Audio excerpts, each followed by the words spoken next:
Friends, कैसे हैं आप? बढ़िया, मस्त रहिए और एंटरटेनमेंट के मज़े लेते रहिए। ऐसे में जो है हम बात करेंगे उन स्टारों की जिनके पास सिर्फ एक ही जवाब होता है, उसके अलावा कुछ नहीं होता है। ऐसे में सोशल मीडिया में उनकी न्यूज़ वायरल बहुत होती है और फैंस के कमेंट आपको शॉक कर देते हैं। ऐसे में मैं बात करूंगी आपके पारस बलवंत की, निधि शाह की और सुधांशु पांडे की। तीनों ही अनुपमा का हिस्सा रह चुके हैं। इन दिनों इन तीनों में से कोई भी अनुपमा का हिस्सा नहीं है। और भी कलाकार हैं जो शो छोड़ चुके हैं, लेकिन अभी लेटेस्ट इनका एक इंटरव्यू आया जहां पे जो है इनकी जर्नी की बातें हो रही थी कि नंबर 1 शो अनुपमा में आपका सफ़र कैसा रहा और आखिर आप तीनों एक अहम कलाकार थे, आप तीनों ने शो क्यों छोड़ा। तो ऐसे में निधि शाह का जो कहना था वो काफ़ी हद तक सही लग रहा था। ऐसे में उन्होंने कहा कि जो है कहानी वहीं पर थी और सीन जो है वही बार बार करने होते थे, कुछ नया नहीं हो रहा था।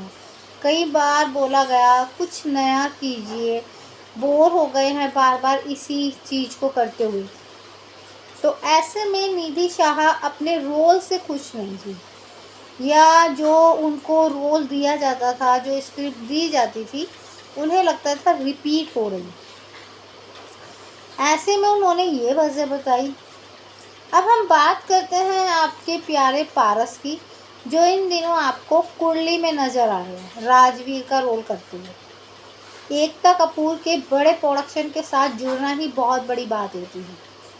ऐसे में सीधा जो है अनुपमा के बाद वो रियलिटी शो के बाद कुंडली का हिस्सा बने। ऐसे में उनसे जब पूछा गया तो वो हमेशा ही अपने इंटरव्यू में कई बार बता चुके हैं कि वहाँ पे गेम चलता है और उनको शो से बाहर किया गया, इस तरह की बातें बोलते हैं। इस बार भी उन्होंने वैसा ही बताया कि उनका जो रोल था वो एकदम से कम कर दिया गया, बस फॉर्मेलिटी के लिए दिखाया जाता था, जहाँ पे वो एक अहम भूमिका निभा रहे थे।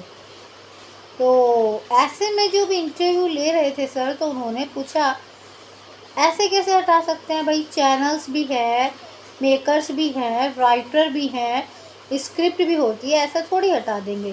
तो ऐसे में उन्होंने कहा, ऐसे में पारस ने बोला कि नहीं, मेरी जैसे उनसे बात हुई, उन्होंने कहा अच्छा तुम इससे चीज़ से खुश नहीं हो, ठीक है तुम अपना रास्ता देखो। तो वो दूसरे को लाकर खड़ा कर देते हैं, बस नाम शो में वही होगा लेकिन जो है चेहरा बदल जाएगा, इस तरह का जो है होता है। तो उन्होंने कहा चैनल, वो क्या चैनल तक तो वो बात पहुँचने नहीं देते हैं ना, बस जो है चैनल इतना ध्यान भी नहीं देते हैं, क्योंकि जो है उन्हें तो टीआरपी का ही मैटर रहता है।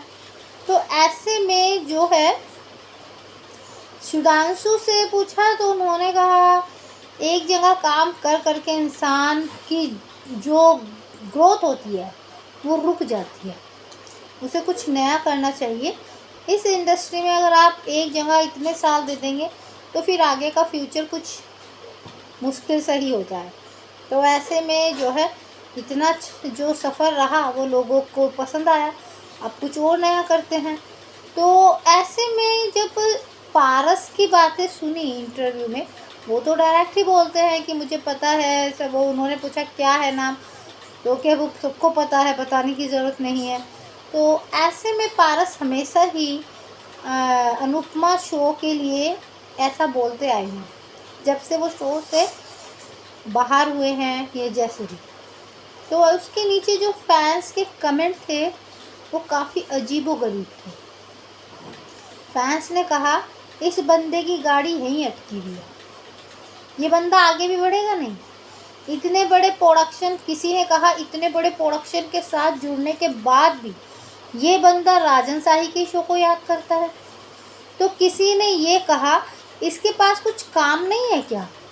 तो किसी ने कहा इसके दिमाग और दिल में बस ये बात बैठ गई है कि इसके साथ शो में ऐसा हुआ। तो किसी ने कहा कि इसके वहम को बाहर निकालो, इसके जाने के बाद भी शो नंबर 1 ही बना हुआ है। तो किसी ने कहा कि जो दूसरे जो आए थे अनुपमा के बेटे समर, उसका भी कितना बड़ा किरदार दिखाया, वो भी छोटा ही था। तो जहाँ आपके सीन कम करने थे तो वो किए।